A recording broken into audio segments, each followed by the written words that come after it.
नारंजा सहकारी चीनी कारखाने के अध्यक्ष डीके सिद्धरामैया ने डीसीसी बैंक के अध्यक्ष अमर खंडरे पर कर्नाटक राज्य सहकारी महामंडल के वर्तमान निदेशक और बीदर के प्रतिष्ठित परिवार नागमरपल्ली परिवार के राजनीतिक नेता उमाकांत नागमरपल्ली के खिलाफ एफआईआर दर्ज करने के लिए उकसाने के जरिए ओछी राजनीति करने का आरोप लगाया। शहर के जिला प्रेस हाउस में एक संवाददाता सम्मेलन को संबोधित करते हुए उन्होंने कहा कि जब डीसीसी बैंक के अध्यक्ष ने और आज शहर में हाल ही में तालुका वकलुटाना नटुवाला संघ के चुनाव में हमारे उम्मीदवार बसवराज हेब्बाले का नामांकन खारिज करने की कोशिश की तो वहां मौजूद उमाकांत नागमरपल्ली ने जब उनसे इनका कारण पूछा तो उनका गला पकड़ लिया गया और धक्का दे दिया। डीसीसी बैंक के अध्यक्ष के करीबी सहयोगी रमेश चिद्री और बैंक कर्मचारी चंद्रकांत सेडोल ने उन पर लोकसभा चुनाव में भाजपा का समर्थन करने, राजनीतिक प्रभाव हासिल करने का झूठा आरोप लगाते हुए उनके खिलाफ प्राथमिकी दर्ज कराई और उन पर हमेशा से तुच्छ राजनीति में शामिल होने का आरोप लगाया। कैमरामैन महेश जी का कवरेज। घटने ನಡೆಯೋದು ಸಹಜಿಕ, ಆದರೆ ಆ ಘಟನೆಯಲ್ಲಿ ದ್ವೇಷದ ರಾಜಕಾರಣ ನಡೆದಿದೆ.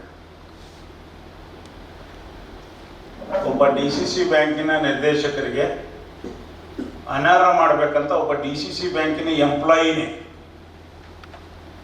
ಅಲ್ಲಿ ಹೋಗಿ ಗಲಾಟೆ ಮಾಡುವಂಥ ಪರಿಸ್ಥಿತಿ ನಿರ್ಮಾಣ ಆಗಿದೆ. ಆ ಗಲಾಟೆ ಮಾಡ್ತಿರ್ತಕ್ಕಂಥ ಸಂದರ್ಭದಲ್ಲಿ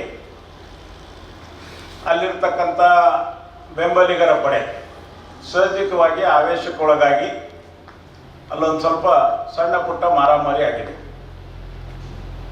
ಆದರೆ ಆ ಮಾರಾಮಾರಿಯಲ್ಲಿ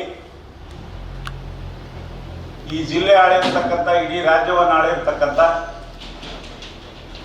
ಇಡೀ ಜಿಲ್ಲೆಗೆ ಒಳ್ಳೆಯದನ್ನು ಬಯಸಿರ್ತಕ್ಕಂಥ, ಇಡೀ ಜಿಲ್ಲೆಯ ಎಲ್ಲ ರಾಜಕಾರಣಿಗಳಿಗೆ ಹೆಚ್ಚು ಕಮ್ಮಿ 80% ರಾಜಕಾರಣಿಗಳಿಗೆ ಸಹಾಯ ಮಾಡಿರ್ತಕ್ಕಂಥ ಸನ್ಮಾನ್ಯ ಗುರುಪಾದಪ್ಪ ನಾಗಮರಪಳ್ಳಿಯವರ ಸುಪುತ್ರ ಆಗಿರ್ತಕ್ಕಂಥ ಉಮಾಕಾಂತ್ ನಾಗಮರಪಳ್ಳಿಯವರ ಮೇಲೆ ಎಫ್ಐಆರ್ ಮಾಡ್ತಕ್ಕಂಥ ಒಂದು ದುಷ್ಕೃತ್ಯ ಅಲ್ಲಿ ನಡೆದಿದೆ. ಇದನ್ನು ಖಂಡಿಸಬೇಕಂತ ಇವತ್ತಿನ ಪತ್ರಿಕಾಗೋಷ್ಠಿಯನ್ನು ನಾನು ನಡೆಸ್ತಾ ಇದ್ದೇನೆ. ಇಷ್ಟೊಂದು ದೇಶದ ರಾಜಕಾರಣ ಇದು ಒಳ್ಳೆಯದಲ್ಲ. ಅಧಿಕಾರ ಶಾಶ್ವತ ಅಲ್ಲ. ರಾಜಕೀಯ ಇದು ಬರುತ್ತೆ ಹೋಗುತ್ತೆ. ನಾವು ಮುಖ್ಯಮಂತ್ರಿತನ ಎಲ್ಲರ ಜೊತೆ ಕೂತವರಿದ್ದೆವು, ಊಟ ಮಾಡಿದವರಿದ್ದೆವು, ನಾಷ್ಟ ಮಾಡಿದವರಿದ್ದೆವು, ಎಲ್ಲರ ಜೊತೆ ನಾವು ಅಧಿಕಾರವನ್ನು ನೋಡಿದ್ದೇವೆ. ಅದರ ಅಧಿಕಾರ ಇಷ್ಟೊಂದು ತಲೆಗೇರಿಸ್ಕೊಳ್ಳೋದು ಒಳ್ಳೆಯದಲ್ಲ. ಈ ಘಟನೆಗೆ ನೇರವಾಗಿ ಡಿಸಿಸಿ ಬ್ಯಾಂಕಿನ ಅಧ್ಯಕ್ಷ ಅಮರ್ ಖಂಡ್ರೆ ಅವರೇ ನೇರ ಹೊಣೆಗಾರರಾಗಿದ್ದಾರೆ ಅಂತ ನಾನು ಈ ಸಂದರ್ಭದಲ್ಲಿ ಹೇಳಿಕೆ ಇಚ್ಛಪಡ್ತೇನೆ. ರಮೇಶ್ ಚಿದ್ರಿ ಅಂತೇಳಿ ಅವರೇ ಬರ್ಕೊಂಡಿದ್ದಾರೆ ಎಫ್ಐಆರ್ನಲ್ಲಿ. ನಾನು ಡಿಸಿಸಿ ಬ್ಯಾಂಕಿನ ಅಧ್ಯಕ್ಷರ ಆಪ್ತ ಸಹಾಯಕ ಅಂತ.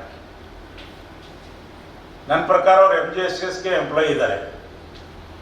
ಅವರು Mahatma Gandhi employee, DCC bank ಅಧ್ಯಕ್ಷರ ಆಪ್ತ ಸಹಾಯಕ, ಅವರಿಗೆ